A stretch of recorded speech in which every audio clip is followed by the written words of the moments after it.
If you don't see you as two unique individuals, because you are, any person who comes to faith in Messiah and who receive his spirit becomes two different people. We're part of two different families. The physical family in the resurrection is not going to matter.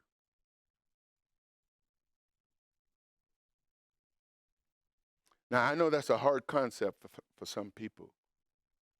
The physical family in the resurrection is not going to matter. Why? Because in the resurrection, there is no marriage. There's no giving in marriage. This is Yeshua talking, not me.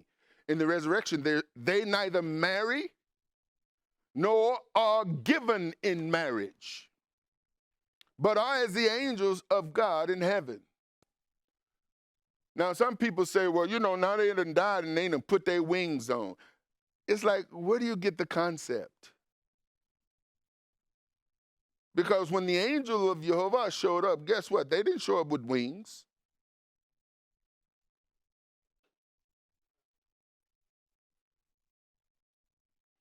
But we got these prophetic shadow pictures, put it like that. We've got this mindset, this imagery, just as we were talking about on Thursday, when it came down to the idea of attributing body parts to the Most High. His face, his feet, his hands, and his spirit. But we, as a people, sometimes, because we see in the natural, in the man that is not supernatural, I'm forced to walk by sight. That man is forced to walk by sight. There's no other way he can walk. But the supernatural one, the one that receives the Spirit of the Almighty, can see even into the future by the same Spirit. And whatever Father is going to do in the earth, he can reveal it to you by his Spirit. He can lead and guide you by his Spirit. But in order for you to be led by his Spirit, you got to confront that old man that wants to walk by sight. And that's where the struggle is. And this is how you'll find people going back and forth and going through the motion. According to Paul's writing, before the resurrection, we bear corruptible flesh. In other words, as I look at myself today, when I look in the mirror and I see all this gray hair and the absence of hair, and I feel my body, because, as I get older, I start feeling things I didn't feel when I was younger. My movement is a little less is more restrictive than when I was young. My mind is young, but my body sometimes, when it reacts to what my mind wants to do, my body have to tell my mind, hold on. Hold on. Right? In my mind, I could do this.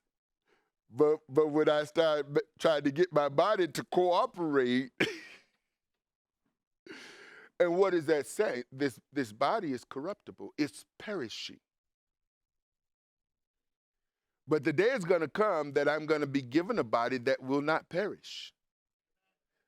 This body is corruptible, but the body that I shall receive will be incorruptible. And so what Paul writes, he says, behold, I show you a mystery, because this is mysteriously.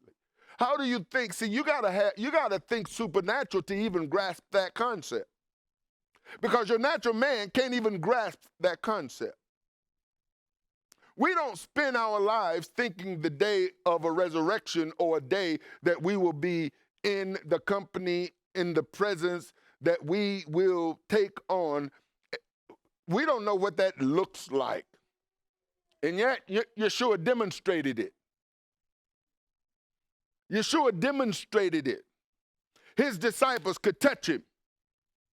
They could put their hands in the place where the spear was. He ate food. And yet, he had an incorruptible body. So, trying to, and here's where we struggle in this mind, because we spend more time in this corruptible mind than in the mind of Messiah that has been given us, that now we have to develop.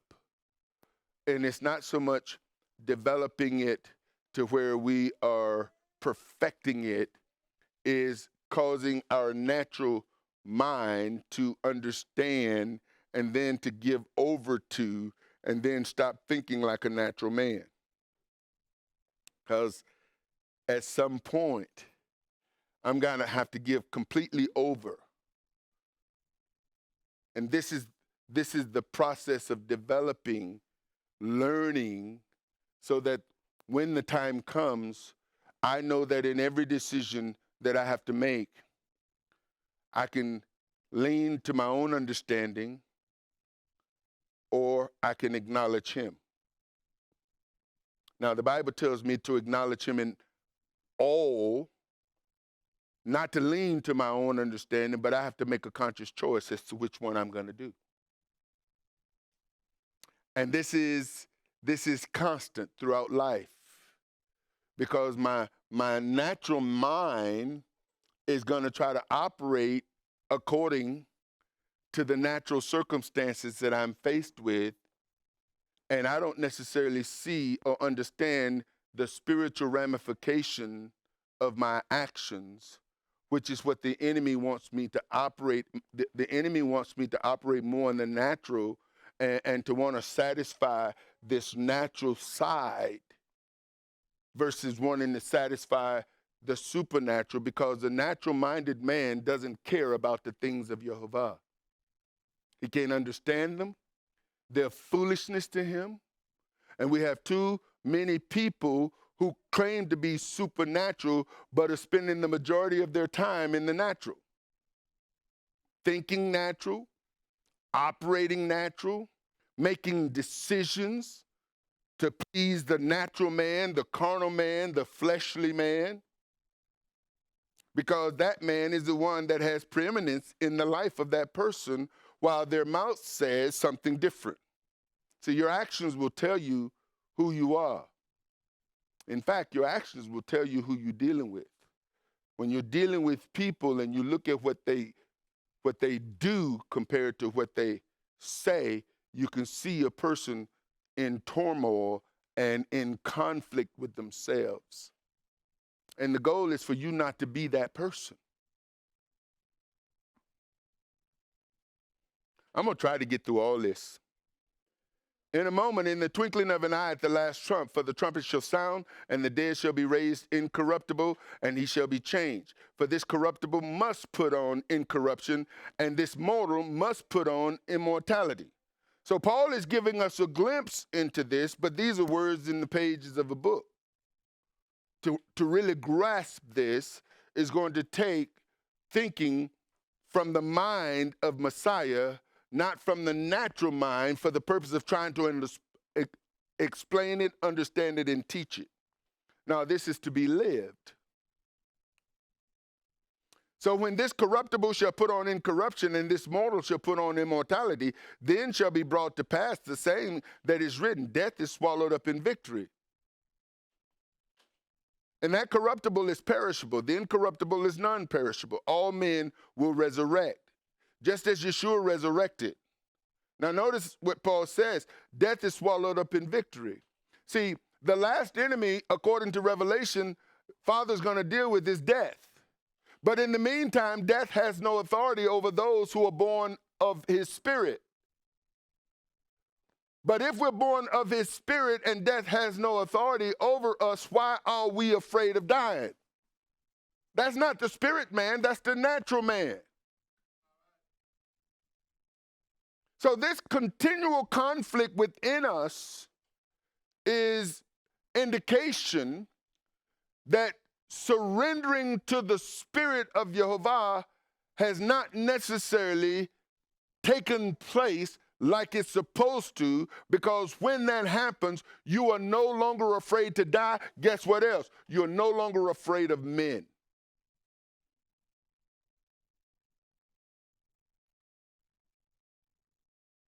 You only have one fear in your life.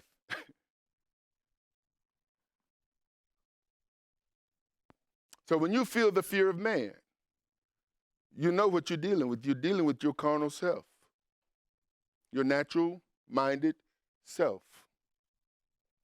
When you're afraid,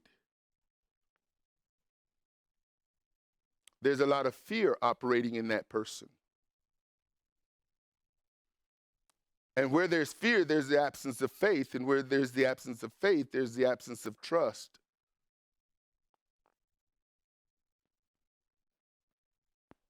Bottom line is trusting the Almighty with all of our heart, mind, and soul becomes compromised. And we have to work at not allowing ourselves to fall in those traps. We've fallen in those traps before, and they're set up for us to fall in them again, repeatedly, day after day after day after day. As long as you have to deal with people, and as long as you have to deal with yourself, you're confronted with this.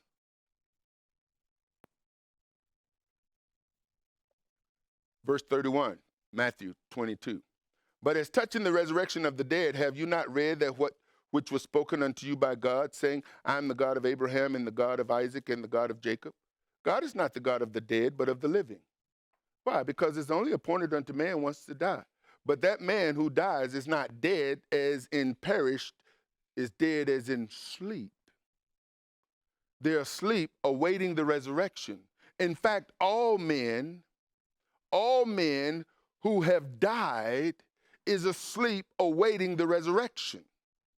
The resurrection, when they will be judged, and every person will face the judgment, and those whose name is not written in the book will be cast into the lake of fire, and that's the second death.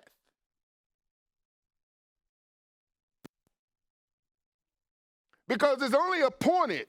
In other words, the Almighty had appointed that man will die only once. The second death will only be for those who are disobedient to what?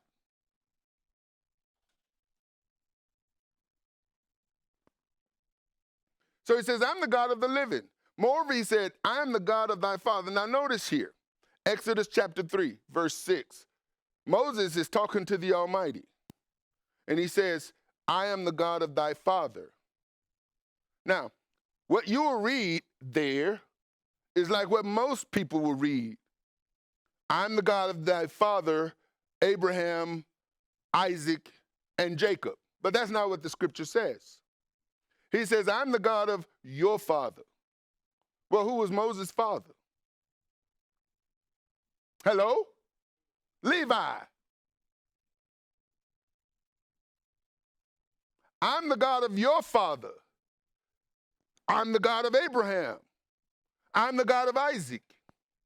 I'm the God of Jacob or Israel. Now, when Moses would go and talk to the people, he would say, he's the God of your fathers, plural. But notice here, it's singular.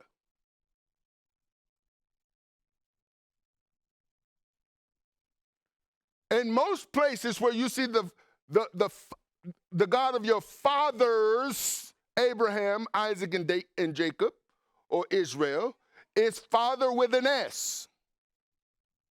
Here he's saying, I'm the God of your father. And then singularly, the God of Abraham, the God of Isaac, the God of Jacob. Because Yeshua is going to bring this full circle as he addressed these religious leaders, because they already got ideas. They already got ideas because their theological positions and their religious affiliations have, as they say, Dane Bramaged them. When speaking to Moses, Jehovah used the singular father before continuing. So Moses' father was named Levi. And so in essence, he could say, I'm the God of Levi, the God of Abraham, the God of Isaac, the God of Jacob, Israel. And see, I want to be the kind of man that when Father addresses my sons and my daughters, he'll say, I'm the God of your father, Arthur.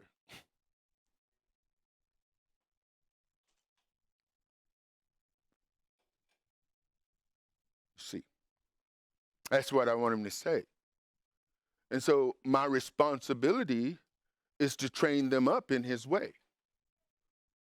And even though I didn't have this knowledge when they were younger, I got it now.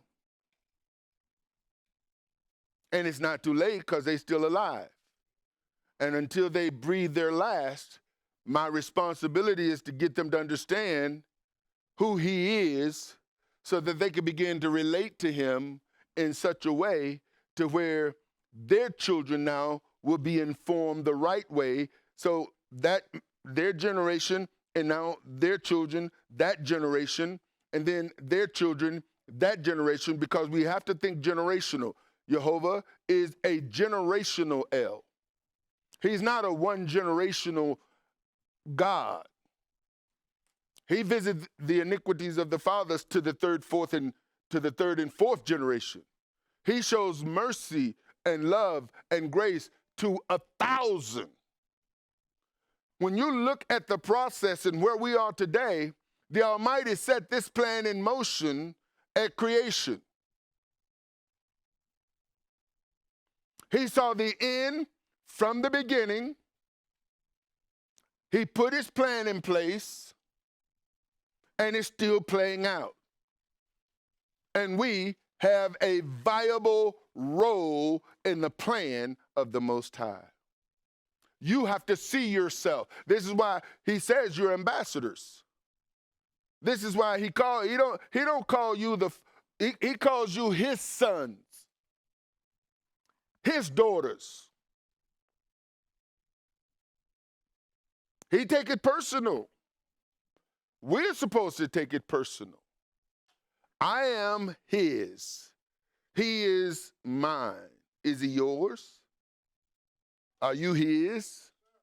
Because see, here's how I'm going to know you his is when you honor and obey him. The way I'm going to know I'm his is I honor and obey him.